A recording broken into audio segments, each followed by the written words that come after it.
Welcome to Better Contracting, Better Outcomes, presented by the National Contract Management Association. This program's from NCMA's World Congress in Seattle. I'm your host, Francis Rose. On this program, contracting experts from NASA, DARPA, Social Security, and DHS, along with industry and academia leaders that are supporting the federal government's contracting community, will join me to discuss the future of acquisition and contracting. Much of the discussion in the contracting and acquisition community in the federal government revolves around new technologies or new ways to help the workforce maximize its impact. Craig Conrad is President, Chief Executive Officer of the National Contract Management Association. At World Congress, he says when the contracting pros that are at the event get home, he wants them to focus on better contracting outcomes. We are doing many things that include workshopping, simulations, all of the things that get people to practice, train as they fight, so to speak. So our goal is that they go back and feel energized to have to do that or want to do that. We all know that the community, those that serve the mission, there's so many rules, regulations, particularly in contracting, that we want them to find that inspiration to work within the rule set, but also be energized to try new things and to go forward. And those new things, again, are exactly what we deliver here at World Congress through workshopping, simulations, new content, innovation speakers, and the like. What are the new things that you think are driving the conversation here, Craig?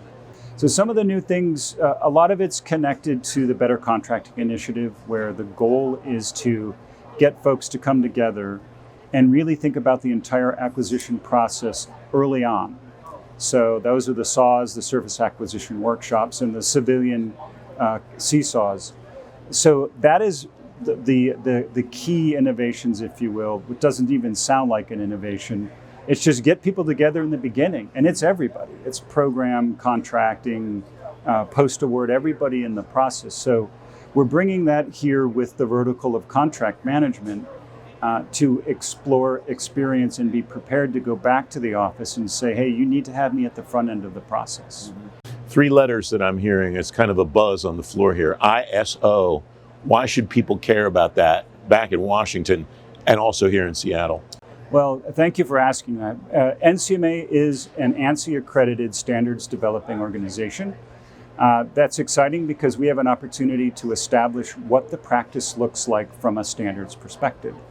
Our goal is to take that American national standard and with our partner, World Commerce and Contracting, become an ISO standard. So we want to make sure that that standard is accepted and adopted globally through ISO. The exciting thing is the standard is currently in its American form accepted by the federal government through the DOE and FACSI professional programs. So we think this is the next natural step so that our profession can be elevated globally. What will that mean to the contracting community in the federal government, both on the government side and on the industry side that serves government? Largely, it will mean that there is a core competency and a core practice globally. That may not sound like a tremendous thing, but when we look at contract management and procurement, even within the federal government, different agencies, different branches use different words. They have different processes.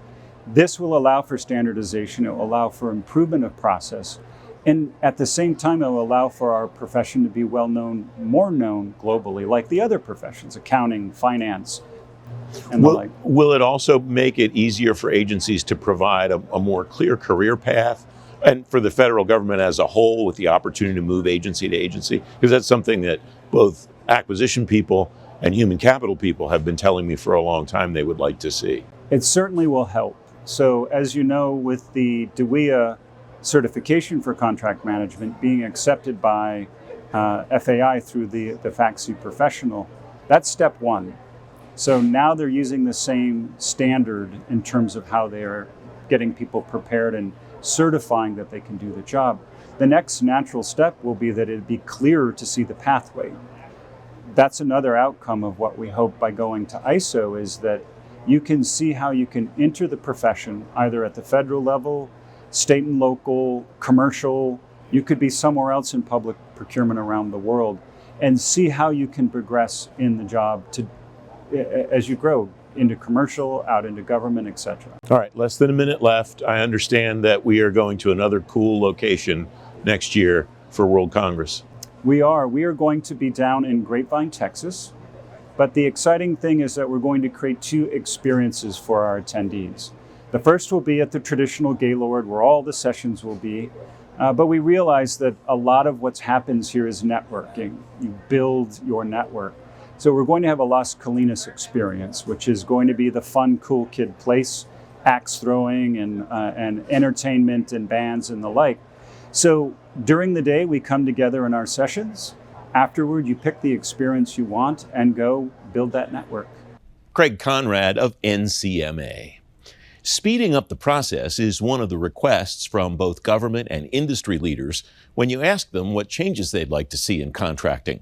The Defense Advanced Research Projects Agency has started several projects to speed things up. Effie Fragagianis is Director of Contracts and Senior Procurement Executive at DARPA. She says a number of contracting initiatives are underway now at her agency. Everybody always complains that we never go fast, and here at DARPA, we're always trying to come up with new ways. And I wanted to highlight one of the recent successes that we've had.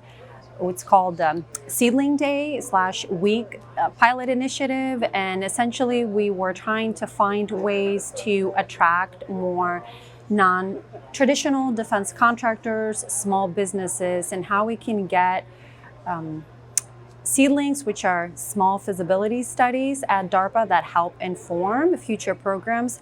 How can we get those on contract on the same day, actually? So there was a great collaboration across DARPA, multiple offices, our comptroller, contracting, the specific tech office that we were supporting. And essentially we created the buzz and really brought the team together, and we did an advertisement, and we had abstracts as decision points, as gates, and then we invited future performers to come in and do oral pitches, and we were able to do same day evaluation and on the spot award, 3 total awards. And we thought it was a great success because one of the 3 awardees was a first-time DARPA performer. So it was an amazing opportunity, and it's been going very well because a lot of the tech offices now are doing spin-offs of these pitch days, as we're calling them. So we're super excited, and it kind of goes to some of the empowerment that we're generating within the workforce. We are a very small contracting shop, so we're trying to attract always highly qualified, highly skilled contracting professionals, and really creating that environment where we can empower folks to embrace risk, embrace creativity, and it always starts with having a very supportive leadership and people getting comfortable with being uncomfortable and embracing that risk. So really focusing on creating that certain type of culture. What kind of after-action work did you do to evaluate success, but also then to determine how you might be able to scale it and do more of that? Absolutely, it's a great question. So we did an extensive hot wash with every single person that participated on the team, and essentially some of the do-outs you can never communicate enough, so over-communicate, doing a better job with collaboration. We have a standard operating procedure now, and then tailoring some of the templates to the specific needs so we can scale this initiative depending on the different needs that each of the technical offices that we have at DARPA. So it was great, and we're currently working on leveraging it for potential future workshops or variations of these pitch dates for some of the offices. And there's always room for improvement. You talked about collaboration. You alluded to some of your collaboration partners, but who are the key folks at that table to make sure that you had all the pieces in the right places to be able to move forward on that initiative? Sure. So for that specific initiative, obviously contracting, the program manager, our comptroller, public affairs, they really assisted us with generating the buzz across the board. We had our security folks to make sure everything was legitimate and we didn't have any issues. And then of course, when we posted on sam.gov, the specific notice, we were able to get some questions, and we established some feedback mechanisms so then we can do better next time. And again, we're working on a bunch of other initiatives to break down the barriers to entry and strengthening collaboration with industry. Another big initiative we had, first time ever, other transaction workshop with industry. We have a lot of industry days for specific programs, but we never really sat down with industry to really gain a better understanding. What are some of the challenges? What are some of their issues that they're having when they're dealing with DARPA when it comes to other transactions? And I must say that it was extremely enlightening bringing industry in person, and it was the first time, and really demystifying some of the specific issues that they may have thought existed. And again, the whole point is to drive speed. How can we expedite that negotiation timeline? And we have a series of follow-up events. We have a couple of other transaction webinars that are coming up, and another in-person workshop targeting small businesses, academia, and non-traditional defense contractors. We're always worried that we're not hearing from Joe Schmo, who's working at an amazing idea out of his garage. We have about a minute left. What, besides speed, were there common themes among the feedback that you got from the vendors? I think one of the main feedback that we received from the vendors is that they certainly appreciated the streamlined process and generating the buzz that, well, I can submit a short abstract, right? 3 to 5 pages, and then I can come in and do an oral pitch and walk away with a same day award. We try to keep it simple with some of the different award instruments so we won't overcomplicate it, so we can attract those future performers that wouldn't necessarily do business with DARPA or the government for that reason. So having things streamlined, keeping them very simple, definitely attracted those non-traditional defense contractors. Effie Fragogiannis of DARPA. The digital transformation journey that many agencies are on affects contracting in 2 ways. One is the transformation of acquisition itself. The other is how the acquisition team brings in the tools the agency needs for the entire transformation process. Jeff Sage is director of the Enterprise Service and Analysis Division at NASA. He says NASA's about 2 years into its acquisition transformation journey. We're on the precipice of really moving forward in how the agency collects data, handles the acquisition process through our IT. So it's a really exciting time for us.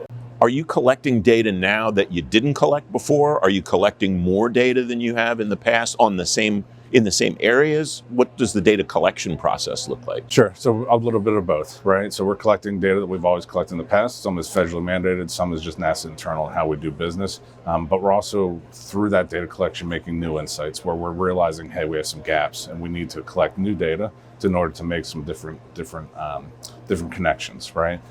So one example is prices paid technology, where we're able to look as an agency buyer as a whole and say, hey, this is what we're paying for at this center, this is what we're paying for at this center, and then now being able to make those connections and saying, well, we should be paying for one as NASA or one as the federal government. So absolutely collecting new data to make those types of insights. I imagine you also get some visibility into what all those decisions are at the individual centers so that you can buy things more on an enterprise level. Is that fair to say? 100%. So we're starting with our Better Contracting initiative that's been led by OFPP and how we do things better as not only an agency, but as federal government. So we're absolutely looking at how we can make those connections to strengthen our acquisition process. I was not surprised to come here and hear a lot of discussion about artificial intelligence in the acquisition process. What does that look like at NASA? It's a necessity for us, to be honest with you. So NASA's been a federal government leader in AI. Really in our space, I call it our space-based mission, right? We've used AI on the Mars rovers, we've used AI for data analysis on the science and engineering side. Now, with the invention of the ChatGPTs of the world, we're really bringing it to the common person, right? So the common agency employee is able to leverage AI to do their job day to day. So now that we're looking at it from a mission-based perspective, how can we use it in procurement to maximize our internal budget, our internal resources, and then enable the agency to facilitate our acquisition process better. What have you had to do with the workforce to make them able to use AI to use the data collection tools and so on. What kind of training or preparation and so on have you done? Sure. So the agency is actually going right through right now a Summer of AI. So it's an initiative led by our Chief Artificial Intelligence Officer, where they are really just introducing the concept of AI to the rest of the agency. So training, hands-on usage, sort of hackathons where they're really going out and saying, hey, go play with this, and enabling our workforce to see the capability of AI and really expand the possibilities that are there for us to do our jobs more efficient and better. For your transformation initiative, do you have kind of metrics or mileposts that you want to hit over certain times, or do you just have kind of a longer term goal of transformation and you keep working toward that goal? Sure. So we have an agency roadmap for our enterprise systems within procurement. So we've been following, like I said, 2-3 year journey for us to get to where we're at today. We have worked to get our data better. That was first and foremost. We needed to have the right data collection to be able to feed into our new systems. So we took care of that. We're in the process of some of the things that we stood up early. Now we're sort of decommissioning to roll into the next step. So we're a month away, I think, from rolling out our new contract management system, which is really a suite of systems that's going to handle the acquisition process from start to finish. So we're on that cusp now. We're working to leverage AI into that, and how can we find the right targeted areas to make some quick wins, early investments, and how we can continue our transformation on that path. Throughout this process, have you had an opportunity to rethink or reshape the business processes before you just digitize or transform what you're already doing, to look at them and say, do we really need to keep doing all of these steps, or maybe we need more steps but different ones than we have now? Yeah, 100%. So the agency, was benefit of the Office of Procurement going through transformation itself of just how we do business across the agency. So instead of 10 separate centers operating sort of independently, loosely confederated, now we're one Office of Procurement, we're one enterprise. So in doing that, we were able to take a lot of the disparate processes, reevaluate them and say, hey, because it's good for this center, it might be good for this center, and then is it good for the entire agency? So we've done a lot of that policy work up front, which has really enabled us to transform pretty efficiently on the technology side on the back end. The final thought, Jeff, we have about a minute left. How will you determine success of the new contract management system? What's the guiding force there? Sure. So we've done a lot of analysis up front to make sure that we know where we're at today, so that we can measure on the backside of where we're going to be tomorrow.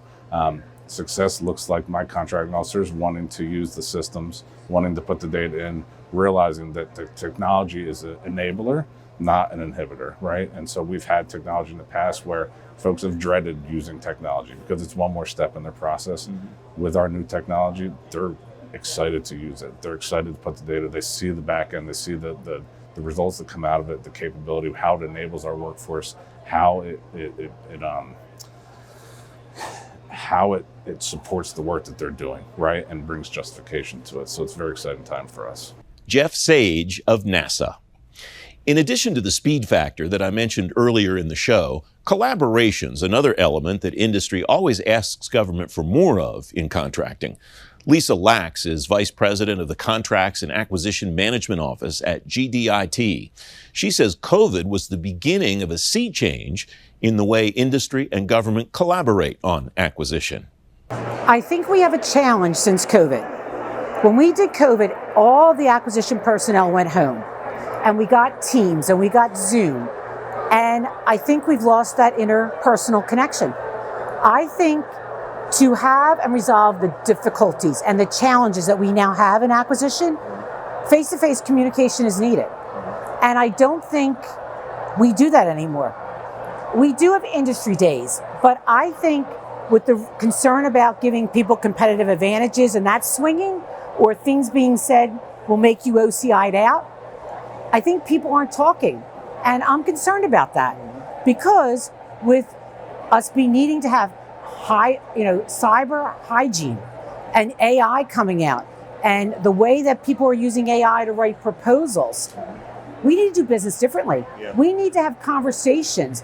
And no matter how good you are at Zoom, you and I can't talk at the same time, right? You talk over each other, or you've got to do things ahead of time. And so I really think the days of when you used to be able to get on someone's calendar and just talk, we don't do that anymore. What brings that back? What revives that in such a way that it restores the effectiveness that it sounds like you think is missing?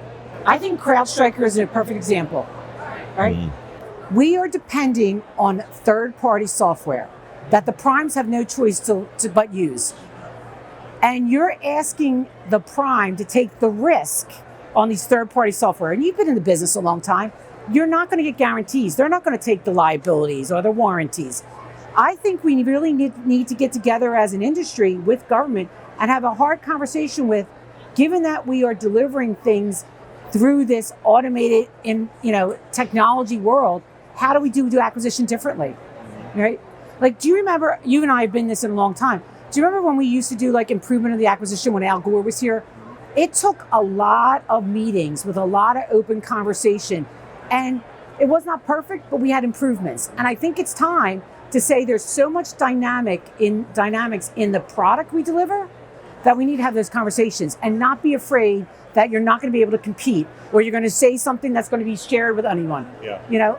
We need to.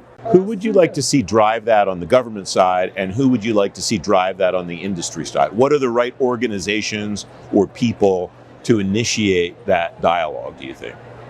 We've learned that it doesn't happen unless you have a champion. So we need a champion on the acquisition side at DoD and champions on the acquisition side within the industry. Not the industry CEOs who are awesome, but they don't understand the acquisition process. So we really need to have industry leaders in acquisition on the government and industry leaders who are empowered to make decisions.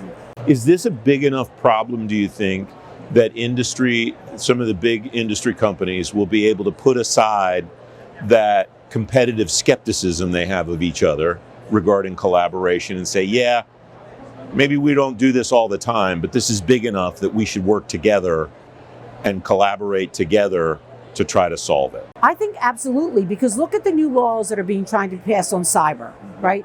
We know we need to keep the American infrastructure safe, right, in cyber. And what's happening is we are writing clauses that put all of the obligations on the prime. It's no longer going to be cost effective, right? The cost of a spillage or a hacker that was innocent could cost a company its entire bottom line. So I really think we need to have a conversation given AI and cyber, because I think are the big things, or even like the war in Ukraine. How do we work together to properly allocate the risk, but still have a way of purchasing it that's effective? Is that loss of interpersonal contact, do you think, the biggest challenge that the government industry equation faces right now, Lisa? No, I think I think the biggest challenge we have, and I think industry has it somewhat, but I think the government is having a problem with workforce experience. I myself started with the government. I thank them every day. They gave me the best training I ever had. But then I went to industry who loved me because I had all the FAR and DFAR. Right? FAR and DFAR and all the other regulations are complex. And then you have an entire cottage industry with legal helping us how to interpret it. When we get the younger workforce, they understand the black and white and the four squares. But I feel like with the individuals who are my age, who are all now retiring, right? And we've got all these nice, great, brilliant kids coming out of college, but understanding the possibility or the art of possible under the regulations is a lost art. We have about 30 seconds left. I think the most encouraging thing that you've said is that it sounds like there are kids coming out of college who want to do this at least as part of their career. Absolutely. And I would say, you know what? Stay with the government. They give you a long-term career. They have work-life balance. I mean, it's awesome. But you need to understand that you just can't follow the, industry RFP analysis. You need to be creative and talk to them and say, how's the right way to buy this? Like when AWS first came on, seat management was shocking, right? But it took some really creative people that says, you know what, we're going to buy seat management. Lisa Lax of GDIT. The new administrator of the Social Security Administration, the former governor of Maryland, Martin O'Malley, has instituted his STAT performance management system at SSA. He called it City Stat when he was mayor of Baltimore and State Stat when he was governor. Adam Goldstein is associate commissioner and senior procurement executive at SSA. He says the procurement team at his agency is providing support for all of Administrator O'Malley's STAT priorities. One example is we recently awarded 54 contracts with each state and several U.S. territories for electronic death records, and that's part of the agency's priority to reduce overpayments and underpayments. As another example, just this last year, we awarded a new streamlined contract for physician services to evaluate medical evidence when members of the public apply for disability insurance, and that contract will help reduce the disability processing time, which is another one of the agency's major priorities at the moment. Mm-hmm. How do you go about aligning those priorities as they change over time? Like, for example, the things that you just talked about, I imagine there'll come a time where you go, okay, we have the brain power that we need to do that, we have the contracts in place, and now a new priority will rise to the top. Sure. So, acquisition planning is key, and the moment that we find out that there is a new priority coming or a change in the agency's priorities, the first thing that we would do is assess our existing agency contracts, and if there's not something in place, we'll work hand in hand with our customer activities to conduct market research and find the best acquisition vehicles. And, ideally those will be small business vehicles, and we can talk about that in a moment too. But it's pretty much just comes down to acquisition planning, and our staff is extremely flexible and resilient. And one of the best things about working at SSA is having truly having an impact on every member of the American public. Yeah, you mentioned small business goals, and that's something that every agency obviously tracks, and the Small Business Administration and OMB are looking at those on an ongoing basis. What does that look like at SSA? Sure, great question. So every year, the Small Business Administration gives agencies a small business scorecard. Our FY23 scorecard grade was A. So in 2023, we awarded 34% of our prime contracting dollars to small business concerns, and that was up from 27% just 2 years ago. Our contracting staff work hand in hand with program and requiring offices early and often to make sure that we can identify small business vehicles and make sure that we're meeting or exceeding the government-wide goals. What did you do to drive that increase, and what do you think you need to do to continue to maintain those levels? Sure. So the bulk of that increase came from our information technology spending, and there were a couple of big programs over the past few years that I've worked hand in hand with our CIO's office to try and move work from large business to small business vehicles. One was contracts for various types of information technology support services. And then also one of our large IT hardware contracts, we were able to move actually to a service-disabled veteran-owned small business. So those types of actions have a really big impact, not only the year that we issue them, but those happen to both be types of contracts where we can place orders for several years, so they'll pay socioeconomic dividends for years to come. How do you evaluate the different categories of contracts or the different services and goods that you're contracting for to determine what makes for a good move from a standard contract to a small business set-aside type? So we work hand in hand with our customer activities to conduct market research, and in the IT arena especially, there is a lot of government-wide ordering vehicles that are available through General Services Administration. Even NASA actually has an IT contract that other agencies can use. And we'll often start by looking at those vehicles to see what's out there.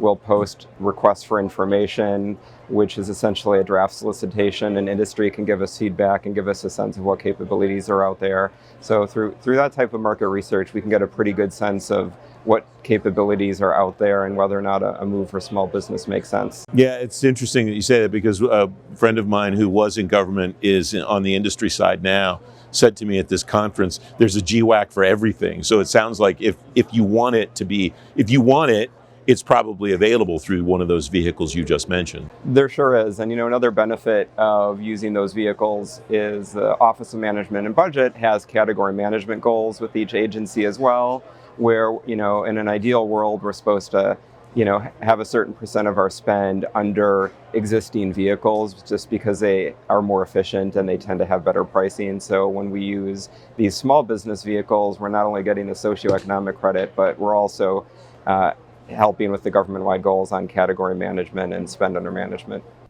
Adam Goldstein of SSA. I mentioned the talent discussions that are happening all over the contracting community and especially at NCMA World Congress. Those discussions are about finding new talent, keeping experienced professionals in the workforce, and developing those pros as contracting changes. Polly Hall is Senior Advisor to the Chief Procurement Officer at DHS. She says the entire acquisition segment needs more talent. At DHS, we're in the same boat that other agencies are at. There's more vacancies than we have staff. And so we've been really strategic about this, right? We don't want to just come to organizations and conferences and take from other agencies, right? We recognize that we need to fill the pool with new talent. And so we've really been focused on where should we be looking for talent? And two things matter to folks that are looking for talent, right? One is the organizational culture, right? Whether people are aware of it or not, culture is evident. Yeah. And culture matters to folks as they're looking for careers. And so, when we think about the DHS strategic priorities for our procurement line of business and our acquisition community, procure, innovate, empower, collaborate, right? That's the basis of our culture, and it's what we're driving. And we're hoping, right, that is going to be evident to people who are looking at us as a potential career opportunity. The other thing we have going for us is the DHS mission. And so we are really purposeful about communicating the importance of that mission, but also the diversity of the mission, right? Everything from natural disaster to cybersecurity, the protection of our homeland resonates with our potential applicants. And that call to public service on top of the DHS mission is another real way we're focusing in on building the community that encourages people not just to come and apply, but to stay and create their career. As you and your colleagues do things and make moves to change and improve the culture, how do you measure that you're going in the direction that the employees want to go and not just the direction that you think the employees want you to go? What you measure matters, right? And so we're pretty specific about, it was 2018, so what is that, like 5-6 years ago, on coming up with a way to truly measure our procurement culture at DHS. And we wanted it to be repeatable so that we could look at trends over time, because one glimpse at culture at a moment in time doesn't really show us what our culture is. You have to see it year over year, and you have to look at the data so that you can change it. And so in 2018, we started what's called our Procurement Culture Survey, or PCS. And it measures kind of 4 critical, important values. One is innovation. One is process and control. The third is mission.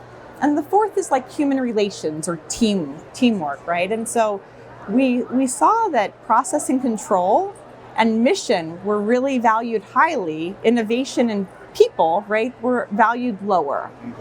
And we wanted to increase the value placed on innovation and people without lowering the value of mission, but maybe, right, balancing that process and control.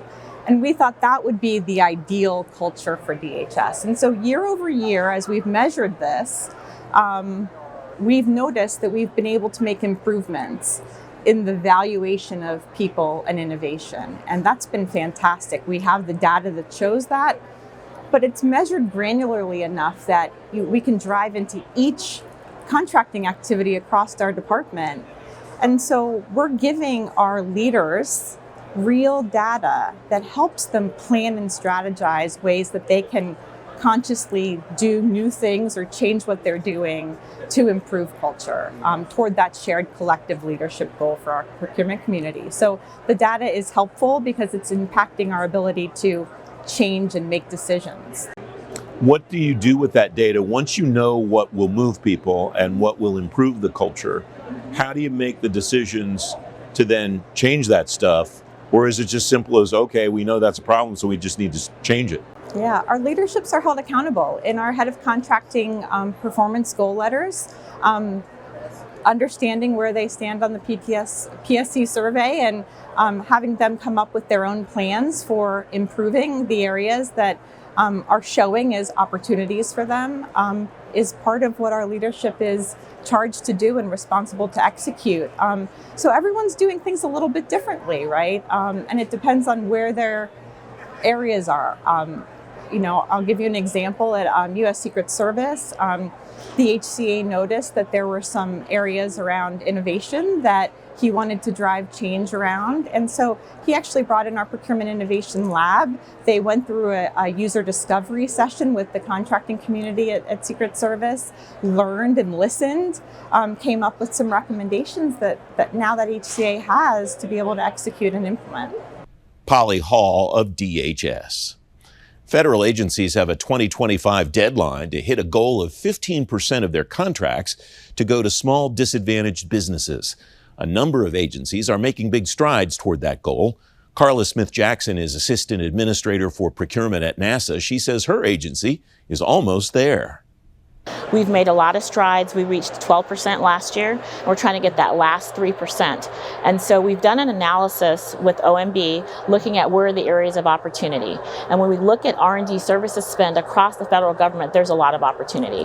NASA is the number 2 agency behind the Department of Defense with respect to dollars that go to small disadvantaged businesses, in particular in the R&D services area.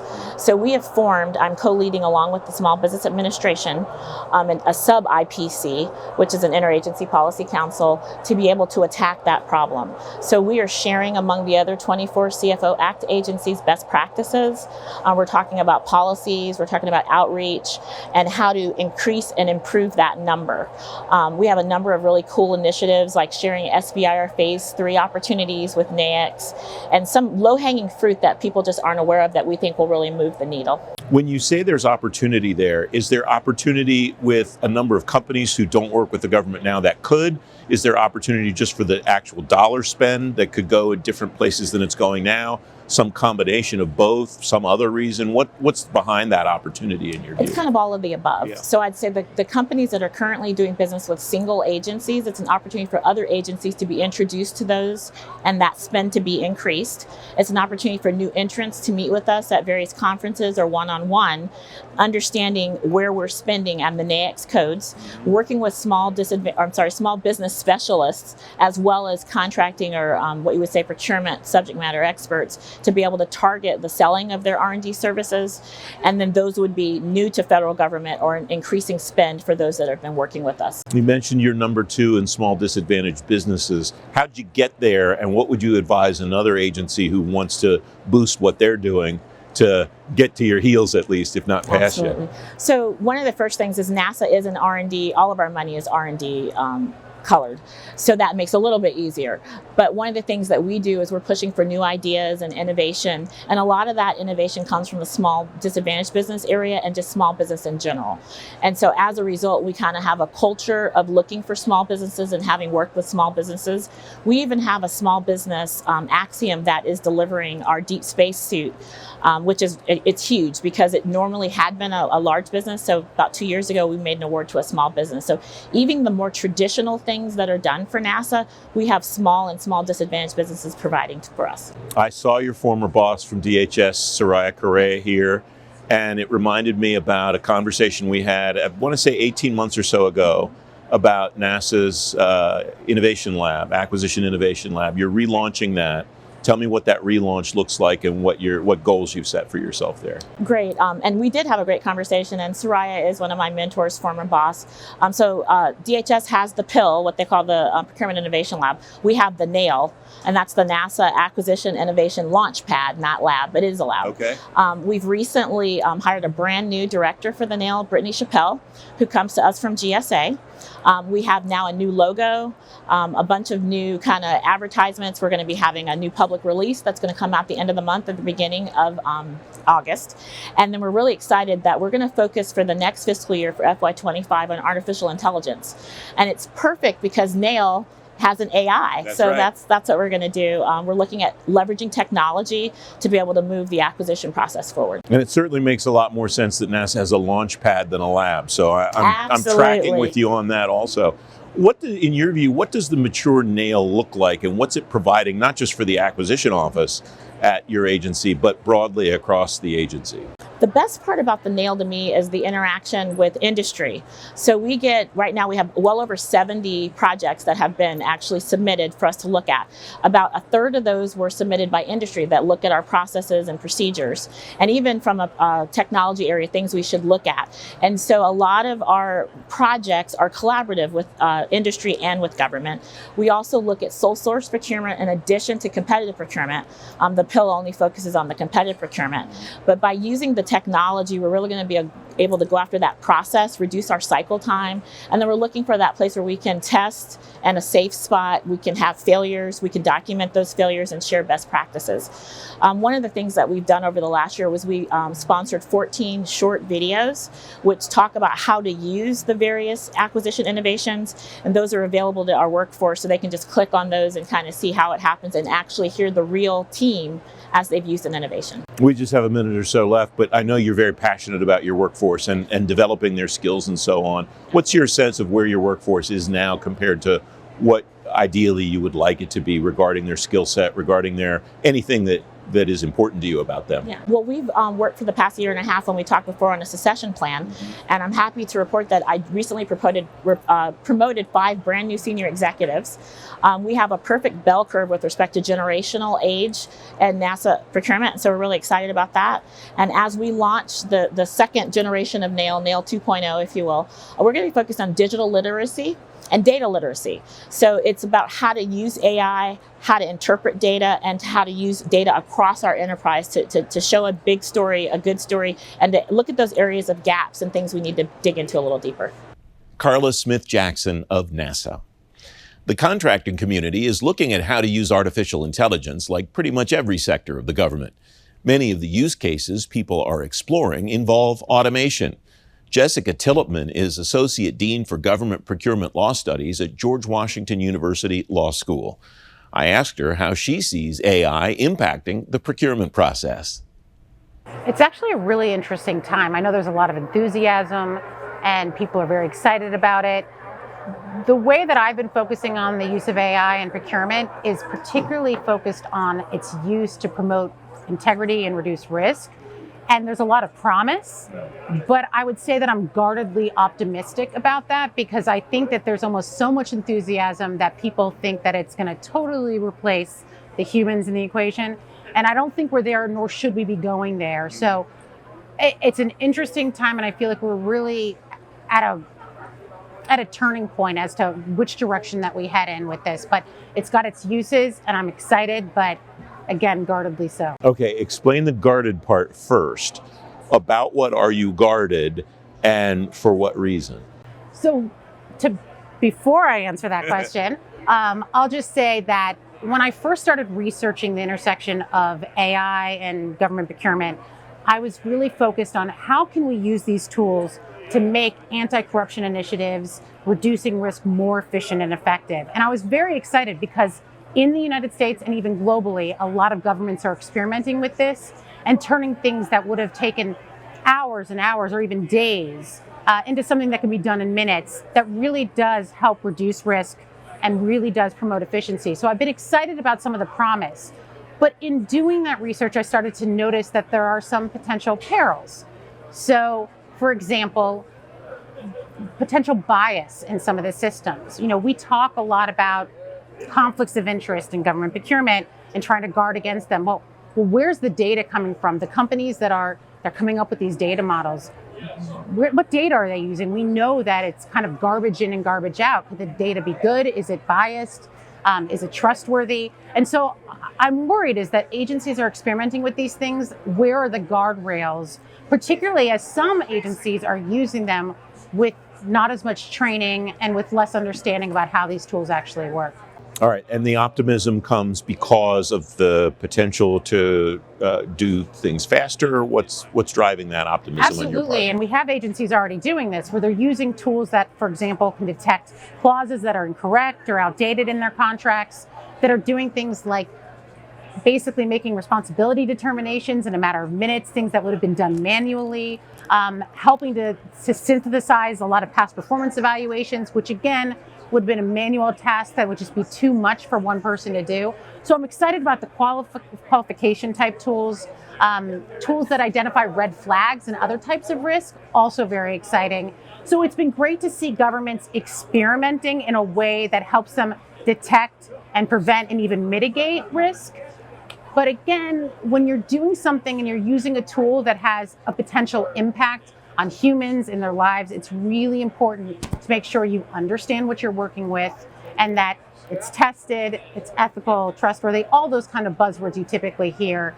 So guarded, but again, optimistic. What is your sense of some type of regime that would put the right guardrails around what the agencies would like to do, especially with AI in the way that you're describing? So I think one of the challenges we have right now is there are a lot of people thinking about these questions, and the individuals thinking about the policies and the regulatory changes aren't quite at the pace of what's happening right now with AI. So it almost feels like it's dragging or lagging behind in AI development. So I think it's important that they're doing that, but it almost feels like all the tough questions that they're asking right now are probably going to be outdated by the time they come to an answer. So I think it's good that they're asking. I think it's good that the government's being thoughtful about this. I think there are model agencies out there that are really thinking through how to use these tools and how to train their employees about how to use these tools. So I think it's a matter of trying to find some sort of balance between kind of rushing into it because it seems like the shiny new toy, and also taking the time to really think about the implications of using some of these things. So guardrail-wise, as policies come out, we've got to follow them. I think, but there's not a whole lot yet we're working with. We're really still waiting for the big stuff. I don't think there's a silver bullet, but training is at least a good first step, and agencies fully understanding their capabilities before basically deploying them. Less than a minute left. Are there people who should be involved in these conversations that haven't been yet or haven't been to the degree that they should be involved, Jesse? That's a great question. I think that it's important to obviously have the experts in this area, but having diverse opinions is really important too. I've had countless conversations with people that are AI experts, and then when I start to talk to them about some of the legal ramifications or implications, their heads spin around because they haven't thought through them. So I think putting people with diverse backgrounds in the same room so they can hammer out these issues is really important. Maybe people that are not traditionally associated with procurement should be in the room as well. And I don't know who all those people are, but I know there's a lot of voices talking about these issues right now. But as long as it's just not the same kind of siloed conversations that we sometimes see in the procurement space, I think we'd be in pretty good shape. Jessica Tillotman of GW Law School. Thanks for joining me for Better Contracting, Better Outcomes from the National Contract Management Association's World Congress in Seattle. If you missed any part of this program, you can watch the show in its entirety on our website, fedgovtoday.com, or the FedGov Today YouTube channel. Don't miss FedGov Today TV every Sunday morning at 10:30 on ABC7 in the DC area, or on the FedGov Today YouTube channel. I'm Francis Rose. Thanks very much for watching. Have a good night.